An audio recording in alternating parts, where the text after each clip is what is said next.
Happy New Year, everyone. I hope this video meets you in good health and in a very sound spirit.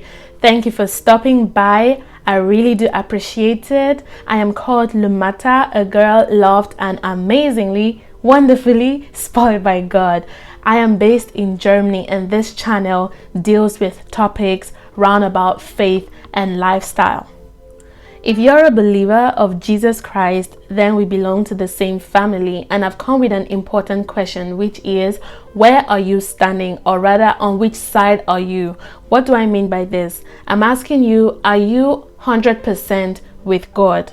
Or are you in the world but practicing certain religious acts, but you know between yourself and God that there is no healthy relationship between you and Him, and as a matter of fact you just keep postponing your change and you just keep convincing yourself that one day I will change, but that never comes into reality. Let's call this living a double life. And one thing you can't hide is, while practicing both lifestyles, somewhere deep down in you, you're fully aware that if you continue on this path, the end will be destruction.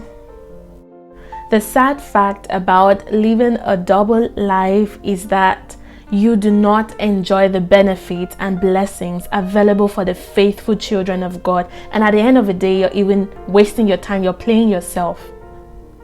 This is the beginning of the year and a perfect opportunity for you to be sincere to yourself. You can lie to people and go scot-free, but refusing to tell yourself the truth is one of the most disrespectful things you can do to yourself.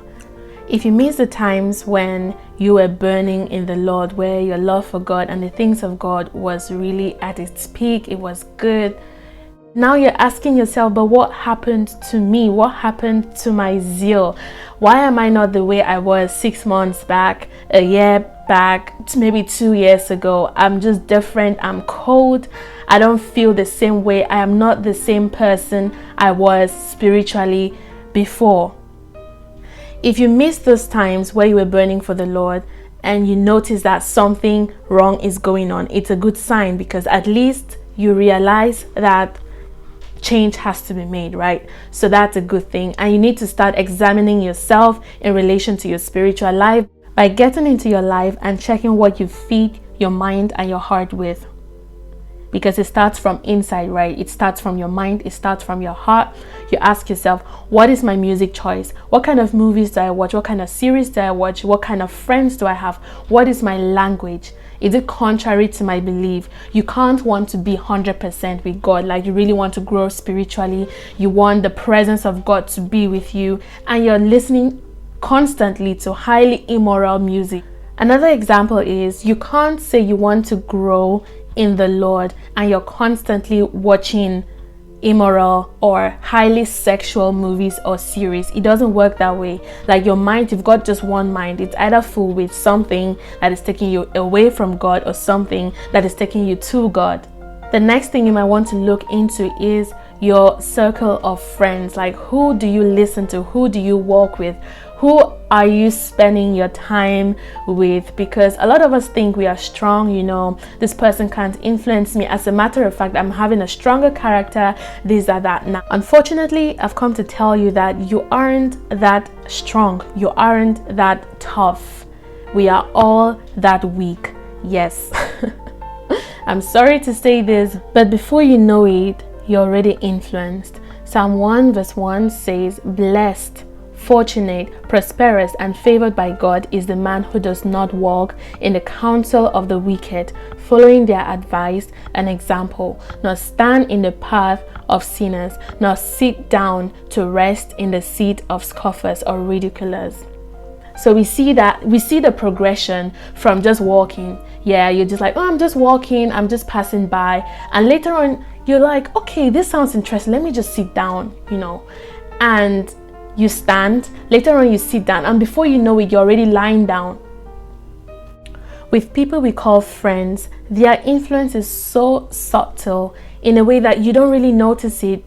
You just kind of synchronize with them, and before you know it, you've changed. you're a different person. You start following them to do whatever they're doing that is contrary to your belief.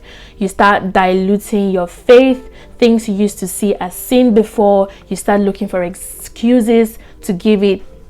And before you know it, your fear of God is gone, like way gone, and you're just called a Christian just by name. If you're to play your life out of church on a screen in the church, would you want people to watch that movie to the end? Question. I urge you to sit down and think of that thing, that person, that sin, that practice, that whatever that draws you back to the world, that thing that is keeping you away from God, because this year you don't want to continue in that path. Remind yourself of it from time to time so you won't fall into it, so it won't take you unaware, and pray for God's help. Take deliberate actions and conscious decisions to avoid scenarios or situations which will lead to temptation. If possible, end certain friendships, end certain relationships, stop going to certain places, avoid certain activities with certain people. Do everything within your human power to remain in the Lord, and the Lord will definitely help you. You need to do your own part. Keep a good spiritual routine of studying the Word of God and prayer. Unfortunately, there's no other way around it. I wish there was a shortcut, but yeah, I would always come back to this point.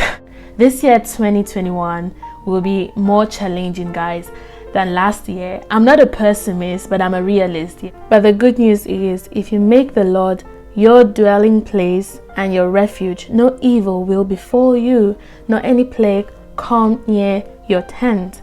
And he will command his angels to take charge over you and protect you, guard you, and defend you. So take your stand and decide where you want to stand. If you want to be for the world, then do it 100%. If you want to be for God, dive in 100%.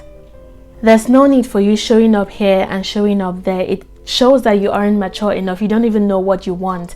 You don't take your life serious, because being with God and still going out of him to seek for something is a sign of immaturity. It means you don't know the God you're serving.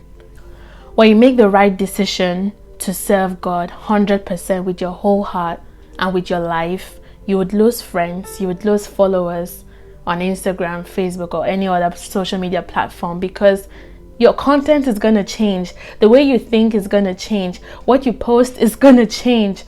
Many changes, even in your physical life, are going to occur, but it is worth it, because your salvation is way more important than what people think about you. Some of you need to drop down your pride and follow God 100%. You need to drop down those relationships in order to follow God 100%. Whatever it is that you need to drop, please do it. Today, we are still on the third day of the year 2021, and it's still early enough for you to make the change. So do not procrastinate.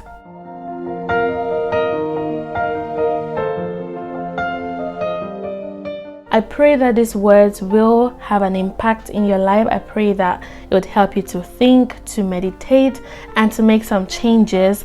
Until next time, please don't forget to like the video, share it with someone you think might need it, and also please subscribe to the channel. God bless you.